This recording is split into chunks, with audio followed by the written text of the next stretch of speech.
Thailand is often known for its beautiful beaches, but this country surprised us in the best way possible. From turquoise waters and golden sunsets to the stunning temples and roaring waterfalls, lush rainforest, colorful gardens, bustling streets, and the charming old towns, every place showed us a completely different side of Thailand. So if you are planning a trip to Thailand, this video covers everything you need to know. From best time to visit, flights, visa, hotels, to currency, SIM card, transport, food, budget, and a few bonus tips to make your journey even smoother. Hi, welcome to Horophil Footsteps. Now that you're here, let's get started with our Thailand travel guide. तो पहले बात करते हैं Thailand visit करने का best time क्या है. Generally November to February is the best time to visit Thailand. इस टाइम पे वेदर थोड़ा कूल एंड ड्राई रहता है, तो सारे एक्टिविटीज करने के लिए परफेक्ट टाइम है. और ये पीक टूरिस्ट सीजन है, तो आपको फ्लाइट्स और होटल्स थोड़े से एक्सपेंसिव मिलेंगे. बट जो बहुत लोग नहीं बताते वो ये है, it is divided into regions and hence every region has its own time to visit. North Thailand, अगर आप चिंग माई, चिंग राई या पाई जा रहे हो तो नवंबर टू फरवरी सबसे बेस्ट टाइम है.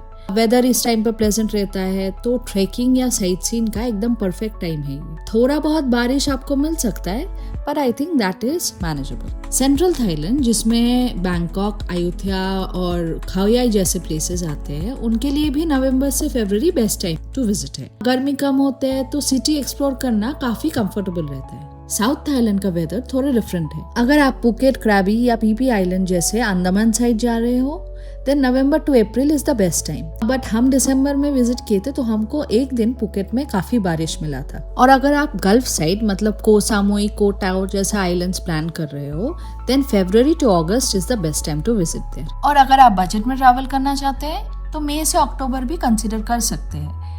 इस टाइम ओकेशनल रेंज जरूर होते हैं, बट होटल्स, फ्लाइट्स आपको काफी अफोर्डेबल प्राइस में मिल जाएगा. So this is the shoulder period to visit Thailand. अप्रैल में सोंगरान मतलब थाई न्यू ईयर, और नवंबर में लोई क्रथॉन लैंटर्न फेस्टिवल भी सेलिब्रेट होता है. Now that you know when to visit, let's see how to visit Thailand.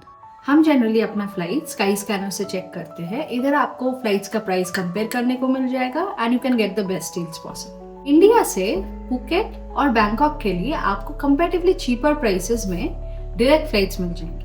Return flights will cost you around 45,000 to 65,000 rupees depending on कौन से season पे आप ट्रैवल कर रहे हो.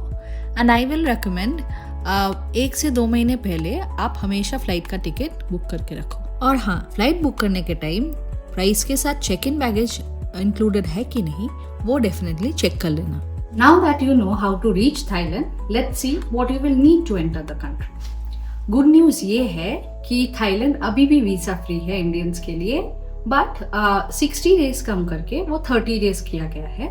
और if any further updates will definitely update you. इसके अलावा आपका पासपोर्ट मिनिमम 6 मंथ्स वैलिड होने चाहिए और उसमें एटलीस्ट 2 ब्लैंक पेजेस होने चाहिए. You will also need to carry a confirm return और onward ticket and a hotel booking or accommodation proof. No extra fees or visa on arrival is required till 30 days of travel. But Thailand Digital Arrival Card, that is TDAC, is mandatory और ये free of cost है. TDAC आप उनके official website से ही करना. एक बार आप website पर लैंड कर जाओगे तो आपको 2 ऑप्शंस दिखेंगे, arrival card and update arrival card. Arrival card पे आपको क्लिक करना है. जो फॉर्म ओपन होगा उधर पे आपका फैमिली नेम मतलब आपका surname, first name, middle name, ये सब आपको भरने हैं and passport number. Then comes the nationality और द सिटीजनशिप, आप इंडियन भर दीजिए. फिर नीचे आके आपको पर्सनल इंफॉर्मेशन फिल करना है, date of birth, occupation, gender. Since because आपके पास वीसा नहीं है तो वीसा नंबर आप स्किप कर जाइए. फिर कंट्री ऑफ रेसिडेंस जो हमारे लिए है India, state of residence and phone number देके आप कंटिन्यू कर लीजिए. Now comes the trip and accommodation information. आपके ट्रैवल के मिनिमम 3 डेज पहले आप TDAC अप्लाई कर सकते हो, तो उसी हिसाब से आप डेट ऑफ अराइवल भर दीजिए. फिर आपका country, purpose of travel, mode of travel, mode of transport, flight का नंबर, डेट ऑफ डिपार्चर मतलब कब आप थाईलैंड से वापस आओगे या फिर थाईलैंड से कहीं और डिपार्ट करोगे।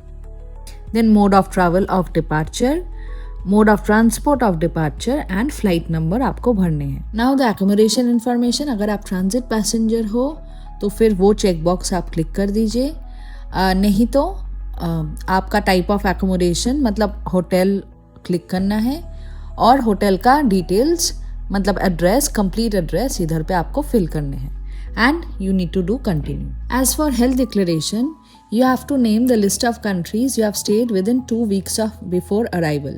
अगर आपने कहीं और ट्रैवल नहीं किया हो तो सिर्फ इंडिया दे दीजिए, और अगर आपने ट्रैवल किया है इससे पहले विद इन 2 वीक्स तो वो सारे कंट्रीज़ का नाम आपको इधर पे लिस्ट करना है 1 by 1। और अगर आपके साथ कोई और भी ट्रैवल कर रहा है तो आप ऐड अदर ट्रैवलर्स कीजिए या फिर डायरेक्टली प्रीव्यू कर लीजिए। प्रीव्यू करने के टाइम पे आप सारे स्पेलिंग्स प्रॉपर्ली चेक कर लीजिए, सारे इन्फॉर्मेशंस प्रॉपर्ली चेक कीजिए, then you accept their terms and condition and you submit your TDS। And as for carrying the 20,000 baht, हमें पर्सनली कभी थाईलैंड ट्रिप्स में पूछा नहीं गया है, but I will recommend carrying sufficient cash and funds in your forex card for your travel। Now that your flights and documents are sorted, your next step is deciding where to stay। Thailand में हर एक budget का options आपको मिल जाएंगे hotels के लिए, और हम हमेशा ट्राई करते हैं कि लोकेशन अच्छे हो, ब्रेकफास्ट इंक्लूडेड हो और nearby public transport easily accessible हो। बैंकॉक में हम न्यू सियाम रिवर साइड में रुके थे which is beside the Chao Phraya river. But अगर आपको सिटी सेंटर में रुकना है तो आप एटी सैलाडेंग बाय एटर्स कंसिडर कर सकते हो। It is right near Lumpini Park, 7 metre walk from Silom MRT station and Saladaeng BTS sky train station. Phuket में हमने ग्लो मीरा कैरोन बीच होटल चूज किया था जो कैरोन बीच से सिर्फ 5 मिनट्स वॉकिंग डिस्टेंस पर है। क्राबी में हमने हॉलीडे स्टाइल आओनांग बीच रिजॉर्ट में रुके थे जो आओनांग बीच के बिल्कुल ऑपोजिट में है, और राइली बीच के लिए फेरी काउंटर भी उसके पास ही है। खाओसॉक में हमारा स्टे था KK पार्क रिजॉर्ट, एक छोटा सा कोजी फैमिली रन रिजॉर्ट है जो खाओसॉक नेशनल पार्क के बहुत पास है और ये काफी पीसफुल ऑप्शन है। खाओ याई एक ऑफ बीट डेस्टिनेशन है, इसीलिए यहाँ पे होटल्स जनरली थोड़े एक्सपेंसिव होते हैं। खाओ याई में हमने 2 होटल्स ट्राई किए थे, रिकॉल ईशान कॉन्सेप्ट और यू खाओ याई। रिकॉल ईशान कॉन्सेप्ट हमको बैम्बू एक्सेंट्स और ग्रीनरी के साथ एक फॉरेस्ट वाइब दिया था, जबकि यू खाओ याई बिल्कुल यूरोपियन कंट्री स्टाइल कैसल जैसा फील होता है। Recall Isaan concept was just around 800 meter from the Khao Yai national park, और ये जो 2 स्टे है ये हमारे थाईलैंड ट्रिप का लग्जरी स्टेज था। चियांग माई में हम एट पिंगनाकॉन रिवरसाइड होटल में रुके थे which is beside the ping river. Chiang राई में हम रुके थे लालूना होटल एंड रिजॉर्ट पे which is 10 minutes walk from city centre and the night market. Pai में हमने पाई नामनाव चूज किए थे। ये एक सुपर कोजी गेस्ट हाउस है जिसका ओनर बहुत वार्म एंड हेल्पफुल है, और ये पाई नाइट मार्केट और बस स्टेशन से सिर्फ 700 मीटर की दूरी पे है। इन सभी स्टेज में हमारा एक्सपीरियंस काफी अच्छा है और सब में ब्रेकफास्ट इंक्लूडेड था। अगर आप इन डेस्टिनेशंस पे विजिट करते हो तो ये सारे स्टेज आप चेक कर सकते हो। Now that your stay is plan, the next important thing is money. Thailand का लोकल करेंसी है थाई बात और रेट्स आप स्क्रीन पे देख सकते हैं।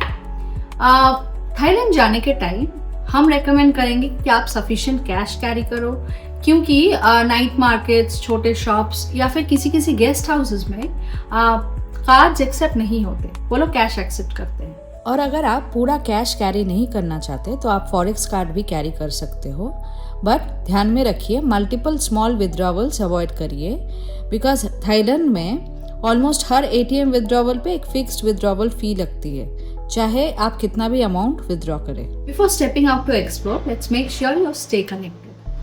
थाईलैंड में AIS, ट्रू और DTAC ये तीनों ही टूरिस्ट सिम ऑफर करते हैं। तो हमने अपने दोनों ही थाईलैंड ट्रिप में AIS यूज़ किया था और इनका नेटवर्क काफ़ी अच्छा है। एयरपोर्ट में इमिग्रेशन के बाद या फिर एयरपोर्ट के बाहर से आप सिम खरीद सकते हो। उसके लिए आपका पासपोर्ट ज़रूरी होगा और सिम इंस्टेंटली एक्टिवेट भी कर देंगे। और अगर आप फिजिकल सिम लेने का हैसल अवॉइड करना चाहते हो तो क्लूक से पहले ही ई सिम बुक कर सकते हो। फ्लाइट लैंड होते ही आपका इंटरनेट स्टार्ट हो जाएगा और एयरपोर्ट में सिम काउंटर ढूंढने की ज़रूरत नहीं होगी। Now that you have landed in Thailand, let's see how to get around the country. Airport transfers और सिटी के अंदर लॉन्ग डिस्टेंस ट्रैवल के लिए हमने मोस्टली ग्रैब या फिर बोल्ट यूज़ किया है। ये कन्वीनियंट भी है, लोकल टैक्सीज के कंपैरिजन में काफ़ी रिलायबल है और आपको बार्गेनिंग का हैसल भी नहीं लगे। अगर आप सिटी को अपने पेस पर एक्सप्लोर करना चाहते हो then you can rent scooties over there, but IDP is must to drive scooty in Thailand. हमने भी पुकेट और क्रैबी के लिए स्कूटी रेंट किए थे for 600 to 800 rupees per day. आप स्कूटी रेंट करते ही उसका एक थॉरो वीडियो करके रखना to avoid any future problems. Intercity travel के लिए हमने मोस्टली मिनी वैन्स यूज़ किए थे, लेकिन लॉन्गर रूट्स जैसे सूरत थानी से बैंकॉक और बैंकॉक और खाओ याई आने जाने के लिए हमने ट्रेन लिए थे, बट चांगराई से बैंकॉक के लिए हमने फ्लाइट बुक किए थे। हमने अपने सारे ट्रेन्स, मिनी वैन्स और ओवरनाइट बसेस 12 को एशिया से बुक किए थे and for intercity flights we check the sky scan. अगर आपको फेरी राइड लेना है तो उनके लोकल फेरी काउंटर से भी आप टिकट परचेज कर सकते हो। We did the same for the Riley Beach ferry ride. अगर आप PP island, James bond island या किसी और फुल डे आइलैंड टूर का प्लान कर रहे हो तो आप क्लुक चेक कर सकते हो। हमने भी अपना PP आइलैंड का टूर क्लुक से बुक किया था और एक्सपीरियंस काफ़ी स्मूथ रहा है। After all that planning, let's talk about our favorite part, that is food. As always, Thailand में भी हमने local cuisines try किए। हमारे लिए तो थाई पैनकेक और mango sticky rice almost every day का रिचुअल बन गया था। अगर आप थाईलैंड जा रहे हो तो ये दोनों डेफिनेटली ट्राई करना। अगर आप सी फूड लवर हो तो specially South Thailand is your paradise. Fresh sea food इधर ऑलमोस्ट हर जगह पे आपको मिल जाएगा, बट कंफर्म करने से पहले आप अच्छे से फिश या फिर सी फूड देख लीजिए और थोड़ा बार्गेन कर लीजिए प्राइस का, फिर जाके आप ऑर्डर कंफर्म कीजिए ताकि बाद में कोई कंफ्यूजन ना हो। और अगर आप इंडियन फूड प्रेफर करते हो तो ऑलमोस्ट सारे पॉपुलर टूरिस्ट डेस्टिनेशंस पे आपको इंडियन रेस्टोरेंट्स मिल जाएगा और इनके प्राइसेस भी काफ़ी रीजनेबल है। थाईलैंड जाकर आप पैड थाई, ग्रीन करी, मसामान करी या फिर थाई पपाया सैलड जैसे लोकल डिशेस ट्राई कर सकते हो। और अगर आप पाई जा रहे हो तो फ्रेश सुशी डेफिनेटली ट्राई करना। It became one of our favourite food experiences in Thailand. Finally, let's put everything together and see how much a Thailand trip will cost you. So for 2 people traveling Thailand for 10 days, return flight will cost you around 45,000 to 65,000 depending on your travel season. Budget hotels will cost you approximately 3,000 to 6,000 rupees per night. Food आप easily 1,000 to 1,500 per day में manage कर सकते हो। Tourist sim around 600 to 900 rupees में आ जाएगा। Local transport जैसे Grab और Bolt या फिर स्कूटी रेंटल के लिए आप 600 to 1,500 पर डे कंसिडर कर सकते हो। अगर आप इंटरसिटी ट्रैवल कर रहे हो तो मिनी वैन्स या बसेस के लिए आप 2,000 to 3,000 रुपीज़, ट्रेन्स के लिए आप 2,000 to 4,000 रुपीज़ और डोमेस्टिक फ्लाइट के लिए अप्रॉक्सीमेटली 5,000 to 8,000 रुपीज़ का बजट रख सकते हो। ऑफ कोर्स ये डिपेंड करता है कि आपका आइटिनरी क्या है। आइलैंड टूर्स या डे ट्रिप्स के लिए आप 2,000 to 6,000 रुपीज़ पर टूर का बजट रख सकते हो और एंट्री टिकट्स, फ्यूल, पार्किंग और अदर मिसलेनियस एक्सपेंसेस के लिए आप अराउंड 8 to 10,000 का बजट रख सकते हो। ओवरऑल एक कंफर्टेबल 10 डे थाईलैंड ट्रिप के लिए 2 जन का budget approximately 1.2 lakh to 1.5 lakh के बीच में आ सकता है। बट बजट कंप्लीटली आपके ट्रैवलिंग स्टाइल पे डिपेंड करता है। Before we end this travel guide, here are a few bonus tips that we learn during our trips to Thailand. सबसे पहले, थाईलैंड पे अगर आप स्कूटी रेंट करना चाहते हो तो आपको IDP लेना मैंडेटरी है, क्योंकि रेंटल शॉप्स में आपको नहीं बताएंगे, बट रास्ते में अगर आपको पुलिस पकड़ लिए तो हेवी फाइन लगेगा। Instead of exchanging currency at the airport, city में रजिस्टर्ड करेंसी एक्सचेंज काउंटर से आप एक्सचेंज करवा लीजिए, बेटर रेट्स मिलेंगे आपको। टैक्सी बुक करने के टाइम ग्रैब और बोल्ट दोनों ही चेक कीजिए। Bolt is much cheaper than grab most of the time. अगर आप आइलैंड टूर्स या फिर पॉपुलर टूरिस्ट डेस्टिनेशंस अपने आइटिनरी में रख रहे हो तो एडवांस में बुक करके रखो, क्योंकि पीक सीजन्स में स्लॉट्स काफ़ी जल्दी फुल हो जाते हैं और बुकिंग आप क्लुक से कर सकते हो। फूड डिलीवरी के लिए ग्रैब काफ़ी कन्वीनियंट है, बट अगर आप वेजिटेरियन हो तो वेजिटेरियंस या फिर वीगन ऑप्शंस के लिए आप हैप्पी काउ ऐप चेक कर सकते हो। थाईलैंड में chicken, pork, beef and sea food काफ़ी कॉमनली यूज होते हैं, तो अगर आप नॉन वेजिटेरियन हो तो आपका जो प्रेफर्ड मीट है वो क्लियरली आप मेंशन कर दीजिए। थाईलैंड अपने ब्यूटीफुल कैफेज के लिए फेमस है, बट अगर आप बजट ट्रैवलर हो तो occasional cafe hopping is fine, बाकी आप लोकल रेस्टोरेंट्स या फिर स्ट्रीट फूड ट्राई कर सकते हो। 7-Eleven is an excellent budget place in Thailand. इधर पे आपको रेडी टू ईट मील्स या फिर toast, coffee, snacks, in fact drinks भी मिल जाएंगे। हम भी इधर से स्नैक्स या फिर कभी कभी कॉफ़ी उठा लिया करते थे। And last but not the least, if you are visiting temples in Thailand तो आपको आपका शोल्डर और नीज कवर करने पड़ेंगे। तो मेरा रिकमेंडेशन है अपने बैकपैक में एक शॉल या फिर एक कवर आप हमेशा कैरी करें। So that's it for our Thailand travel guide. Hope this makes your Thailand trip planning easier. और ये सिर्फ शुरुआत है, इसके बाद आने वाले वीडियोस में हम आपको साउथ थाईलैंड का आइटिनरी, नॉर्थ थाईलैंड का आइटिनरी या फिर थाईलैंड का जो हिडन जेम्स है उसके बारे में बताएंगे। सो ये वीडियो अगर अच्छा लगा हो डेफिनेटली लाइक करिएगा, शेयर कीजिएगा और हमारे चैनल को सब्सक्राइब कीजिएगा for all the updates that you will get. And till then happy travelling, bye.